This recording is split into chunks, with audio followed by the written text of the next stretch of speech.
capping off a busy week, but Nehemiah 4 is not a very long chapter. You know, I got to thinking none of these chapters in Nehemiah are long enough to last an entire class period, but they're too long to have two in 1 week. So what do you think about all that?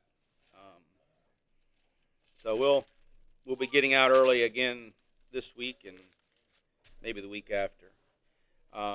So the building of the wall around the city of Jerusalem is continuing. As a reminder, it takes them 52 days to complete the wall, and that is in spite of the opposition that they have faced in the prior weeks that we've studied, but also in spite of the opposition that they are facing now currently in chapter 4. Essentially, Nehemiah's workforce gets cut in half because of the opposition that they are facing from those outside the city. And so one thing to take away from this, and I'll probably mention this later on, is, when you're doing the work of the Lord, there are going to be people against you. So we can either fold up and quit and not try, or we can continue and persevere and try to be a success for the Lord in what He's told us to do. And in this case, with Nehemiah and the people of Jerusalem, they all band together and they do work together in face of the opposition that they're facing. And as we'll see, they all work together, and as we've seen in chapter 3, the last time we met, how everyone came together from all aspects and walks of life, came together for this dirty, hard, labor-intensive job of rebuilding these walls that have been torn down for some 150 years, or 100 years anyway. So, and a lot of what had been tore down and burnt down when Nebuchadnezzar came through was still laying there in rubble. So it wasn't like throughout the course of those 100 years, people cleaned up the mess. So, not only are they rebuilding the walls, but they are clearing out the mess that had been left behind for 100 years. And I'm sure if anybody that's done any kind of repair or demolition or remodeling work on a really old structure knows the mess you can get into when you start getting into stuff that have been sitting around so long.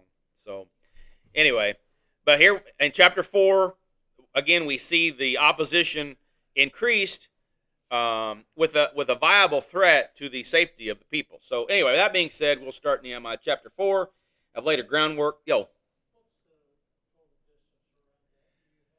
Well, I had likened it, I think you weren't here that week, I likened it to about the size of New Hebron, roughly. So I don't know what would that be the circumference? Yeah. But I think it was was it a half mile by a half mile or a mile by a mile? Okay, half mile by. And I kind of took that from like the corner down to the hill down here, and then from Shirley and John's house to the east to where the blacktop turns. Who's that? Oh, I do have a handout. And maybe y'all didn't get. It's got a picture on it. Yeah, okay. He's got it. Okay. Did everybody get that? Oh. There you go. All right. Oh. Here. I'll take them. Okay. Pass them out. All right. So the city, and just to kind of give us some kind of context, is about the size of New Hebron. It's not a large metropolitan area like it is today, and it's definitely not a large built city like it was in the time of Christ. So this is just basically just an outpost, so to speak. But this is where the temple of God was located, so this was an important city. It just didn't have the residents because it didn't have a wall of protection. So anyway. So now I guess everyone has one. That's good. All right. So, okay. And chapter 4, verse 1. Nehemiah 4. But it came to pass that when Sanballat heard that we builded the wall, he was wroth, and took great indignation, and mocked the Jews. And he spake before his brethren in the army of Samaria, and said, What do these feeble Jews? Will they fortify themselves? Will they sacrifice? Will they make an end in a day? Will they revive the stones out of the heaps of the rubbish which are burned? Now Tobiah the Ammonite was by him, and he said, Even that which they build, if a fox go up, he shall even break down their stone wall. You got to admit, Tobiah there had a funny line. You know, they're building, and well, even if a fox goes through it, they're gonna, it's gonna fall down. So I've chuckled at that line of Tobiah a few times this week. But we see here the work is going on, which we read in chapter 3, all the work that's being put out. But we have these Sanballat and Tobiah, they're mocking. Now understand, too, in verse 2, Sanballat now also has the army of Samaria there.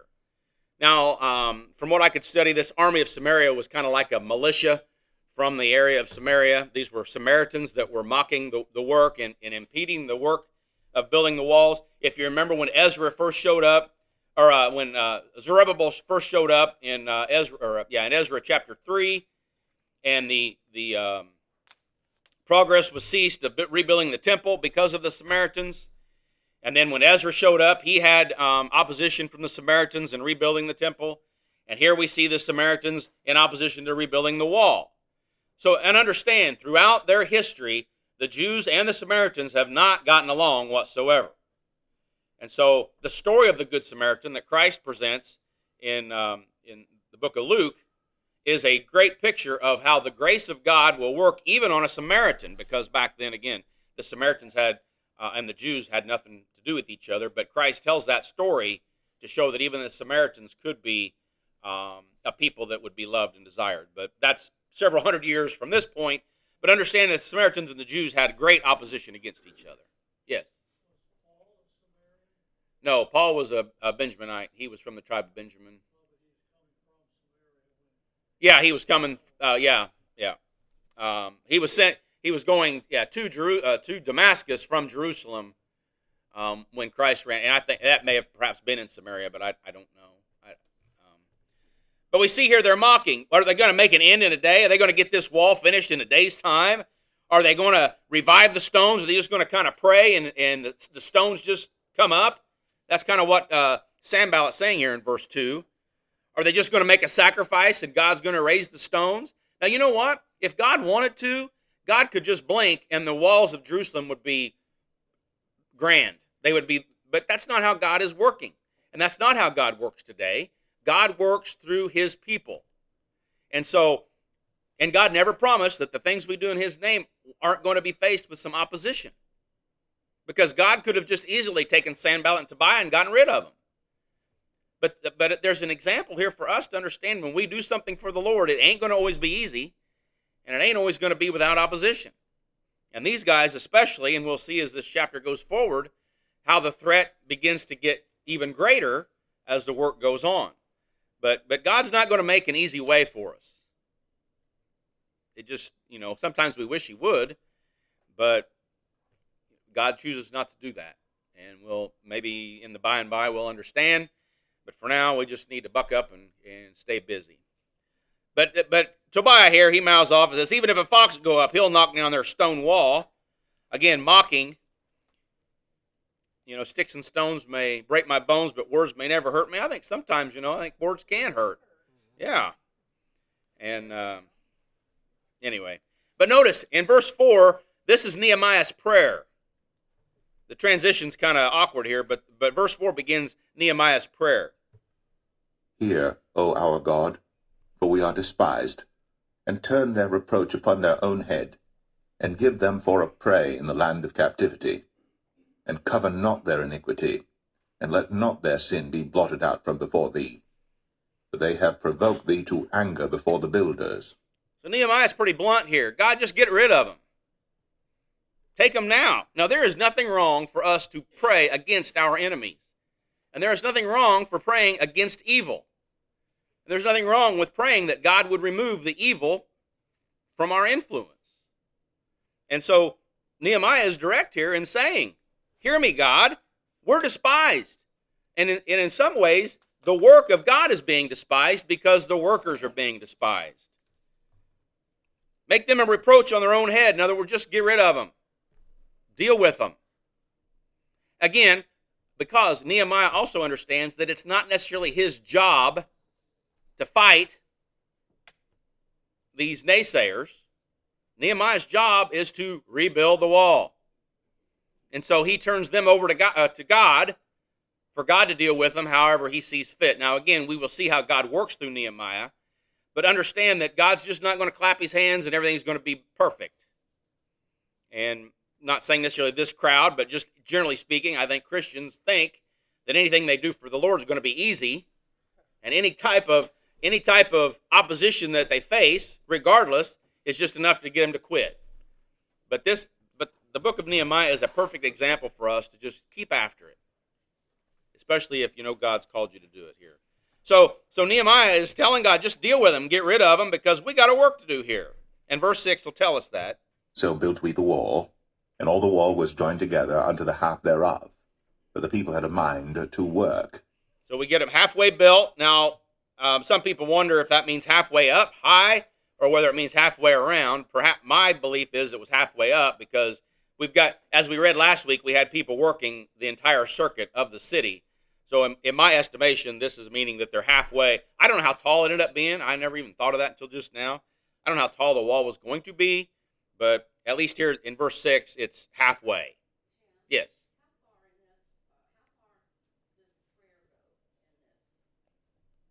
4 and 5. Mm-hmm. Okay, but I don't know. I don't know how tall the walls ended up being. That might be a job for me to do this week, because I didn't think about that until just. I can read this 100 times all week long, studying, preparing, and I get here and it's like I didn't even think of that until just now. Anyway, verse 7. But it came to pass that when Sanballat and Tobiah and the Arabians and the Ammonites and the Ashdodites heard that the walls of Jerusalem were made up, and that the breaches began to be stopped, then they were very wroth, and conspired all of them together to come and to fight against Jerusalem and to hinder it. Did you notice something in verse 7? Prior to verse 7, we had just a couple of 3 guys involved. We had Tobiah, we had Sanballat, and then earlier in the chapter, or in the book, there was another man, but I can't think of his name right now. But now we've got Sanballat, Tobiah, the Arabians, the Ammonites, the Ashdodites. So not only do we have the 3 instigators, but now we have groups of people, all enemies of the Jews. And now that they have noticed the work progressing and the gates being put up, they begin to be very wroth. Now, they could be mad because, remember, a city without gates and a city without walls is easy for bandits to come in and take and to steal and to plunder at will. And so one of the reasons that cities had walls and gates back then was to keep those types of people out. And so perhaps, you know, with the city of Jerusalem being fortified now, their ease of, thievery, that's a word I don't use very often, is being taken away. So, and they all aspired to come together against this, verse 8, and to fight against Jerusalem and to hinder it. So they're all getting this plan together. It's not just Sanballat and Tobiah these are groups of people. Now, we don't know how many, but it's enough now that Nehemiah is taking a more dedicated interest in what they are doing. And again, Nehemiah has an answer for that in just a moment. But understand, this isn't just a few naysayers now. This is a large group of people from different areas of the country, not just from Flat Rock, but they're from all over. All right? It's not just one small subset of people that live nearby, but these people are from all over coming against the work that's going on. Notice Nehemiah here in verse 9. Nevertheless, we made our prayer unto our God, and set a watch against them day and night because of them. So now, they prayed harder. They prayed to God to deliver them from the evil and to strengthen their hand for the work that they had to do. Again, understand that this was Nehemiah's task, was getting this wall built. And this was a task, obviously given to his heart by God, but also an edict or a command from the king that this happened. This wasn't just some lame idea off of Nehemiah's head to come do this, but he had an edict from the king to get this done.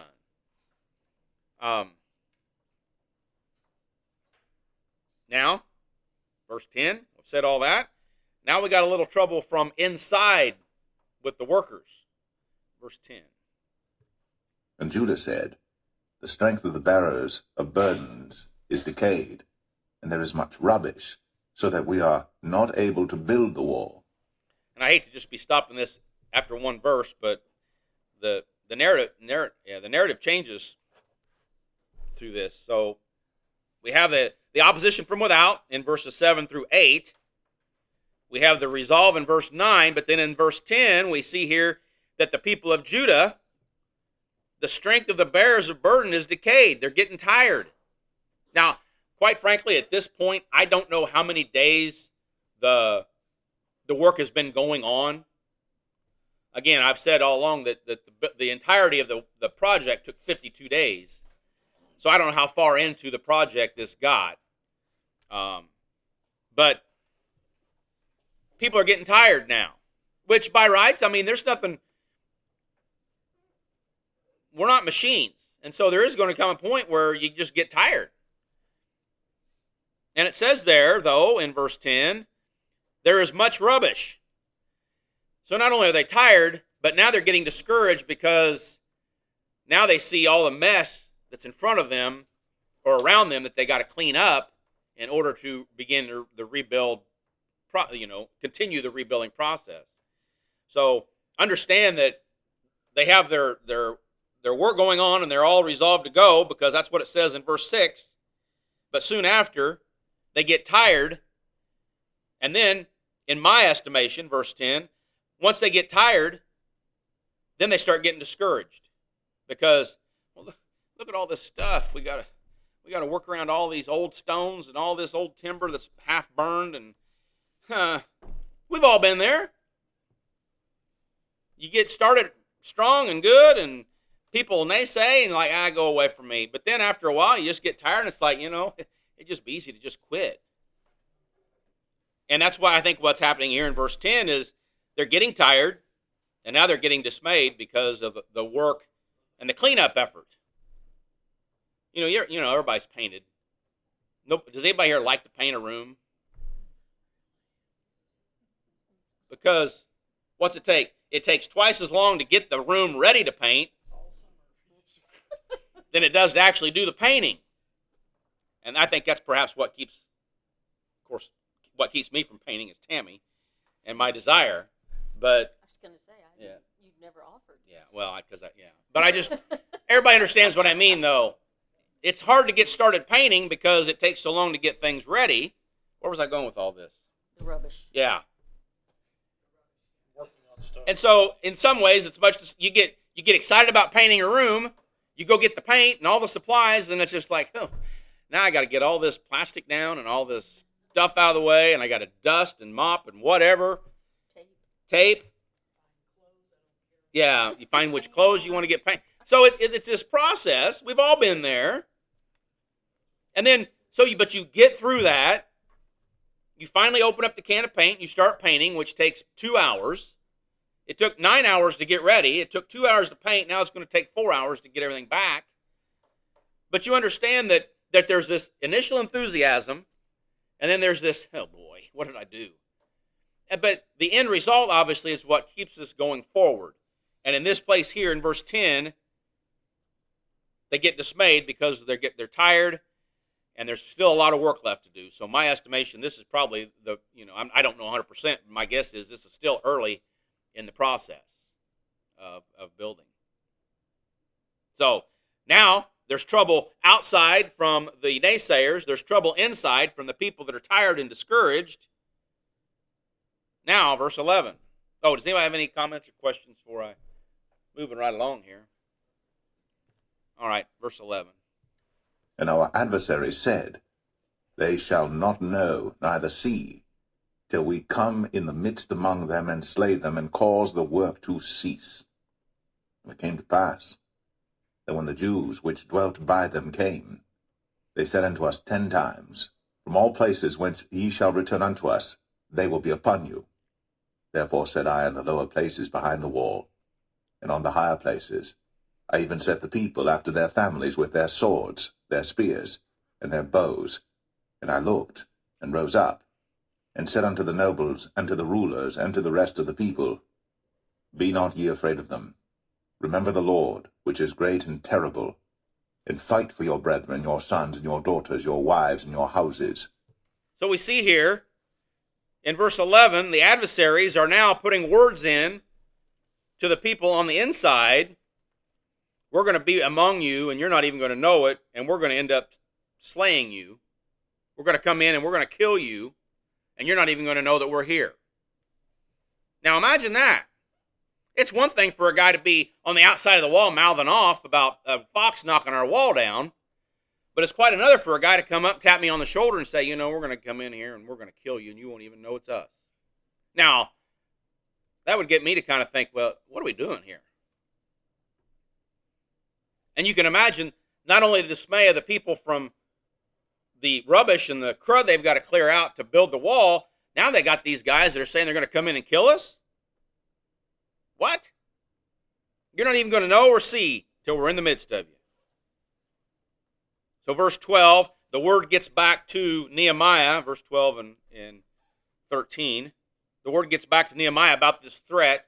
Now again, this is not only, this is just a threat. There's not been any kind of credible evidence other than this threat.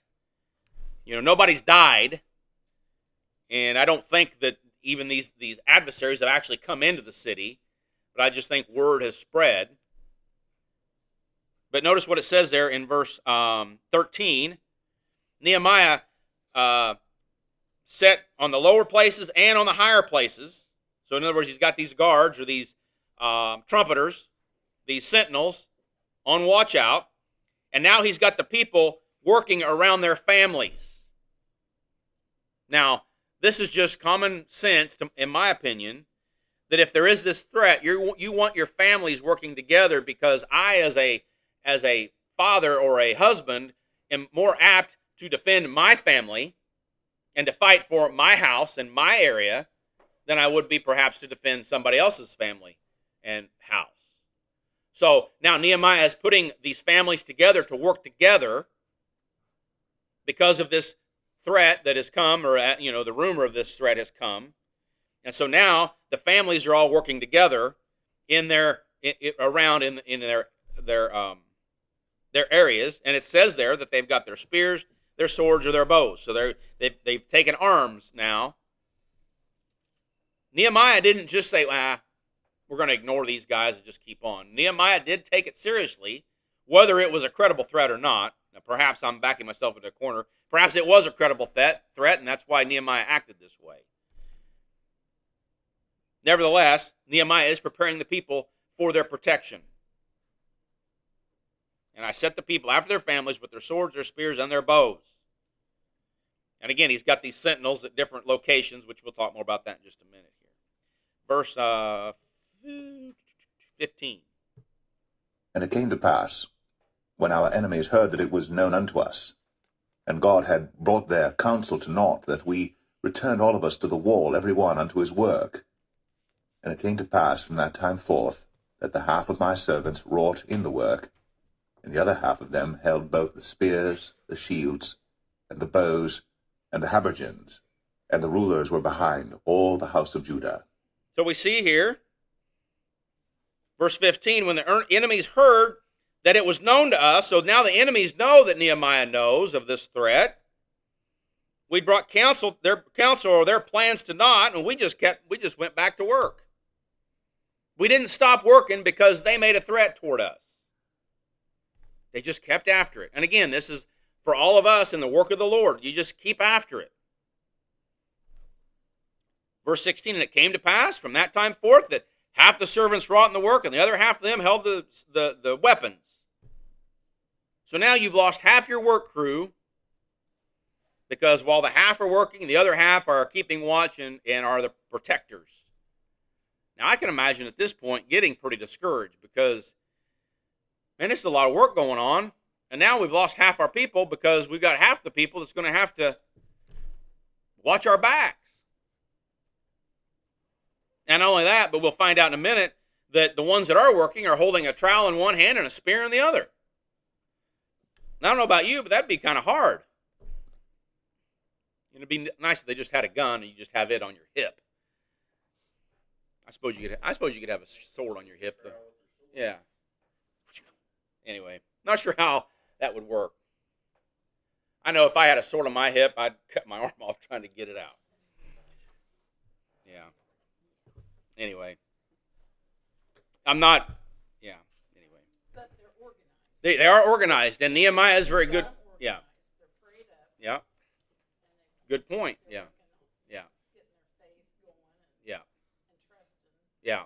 And that's a good point. That's what They have God prayed. does. Yeah. Satan's after us. Yeah. He set it all up. Yeah. And he's always whispering in our ear, "Oh, you can't do that." Yeah.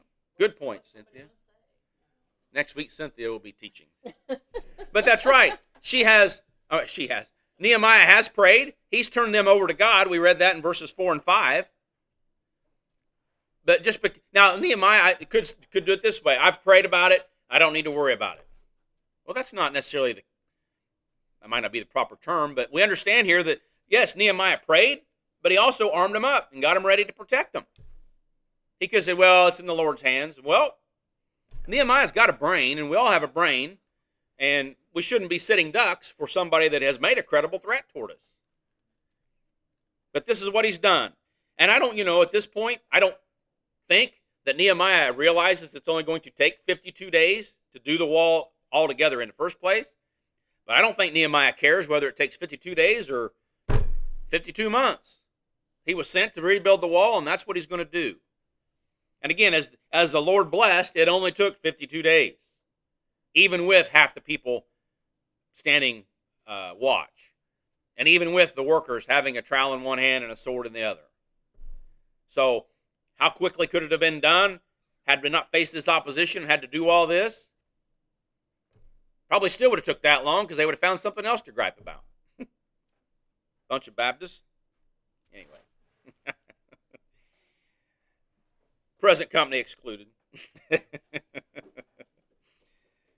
But can you imagine, though, I'll keep pointing this out, the discouragement that perhaps these guys on the outside are causing?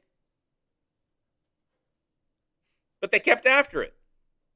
And we can do that too. We can be discouraged, but we can still keep after it. Just because you're discouraged doesn't mean you just quit and you just say, well, I tried for a minute and it just didn't work. These guys kept after it. And again, like Cynthia said, Nehemiah prayed about it, and he dealt with the problem. He didn't just say, well, I prayed, the Lord will take care of everything. Well, the Lord sometimes takes care of things by giving us our responsibility. Yes. Okay.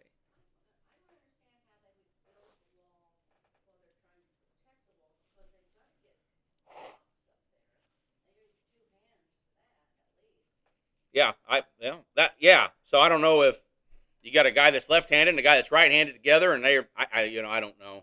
And I think sometimes perhaps we think, when we say that's in his hands, I kind of wondered, because I thought about this week, that if it wasn't on their side, at their hand instead of in, I don't know.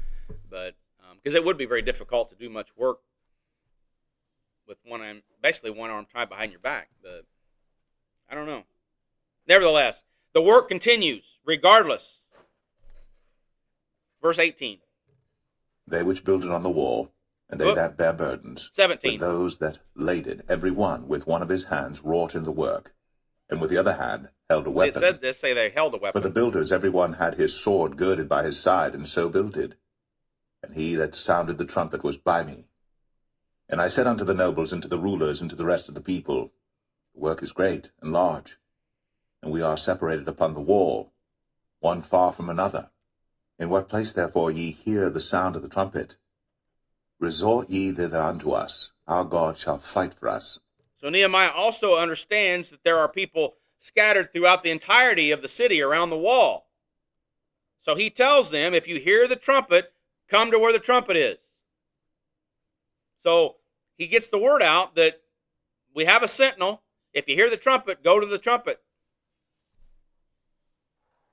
Our God shall fight for us. Now, we could think that perhaps he's reckoning that the Lord will just destroy the enemy that comes through, or perhaps he understands that the Lord will fight for them as they go to the battle, just like Joshua.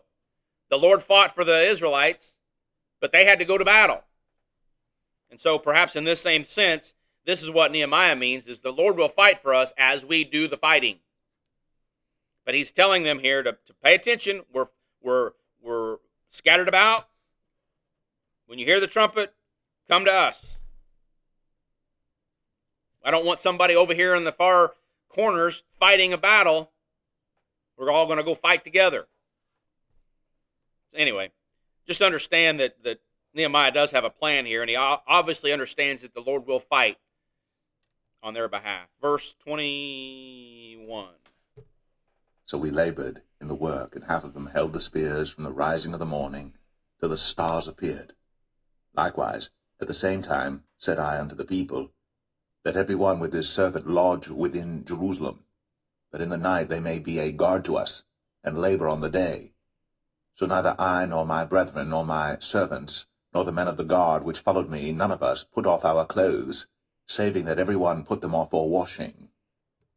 So Nehemiah asks that the people that are coming into the city to work during the day do not leave the city and go home at night, but that they all stay in the city so that they can all, again, stay together and work in case of an attack during the night. And also to keep the people, if they would have to be going back to their homes outside of the city, keep them from being attacked on their way home. So Nehemiah asked them all to stay in the city together. And I did think it was odd that Nehemiah tells us that they did take off their clothes to wash them occasionally. I kind of wondered why Nehemiah decided to tell us that. I just assumed that would just be assumed. But Nehemiah wanted us to know that he was getting cleaned up. So everybody go home and take a bath and wash your clothes occasionally. It doesn't say how often he did. It just says when they did, they took them off for washing. So it's just an interesting side note there that he did that. See, we got done. Boy, that was pretty.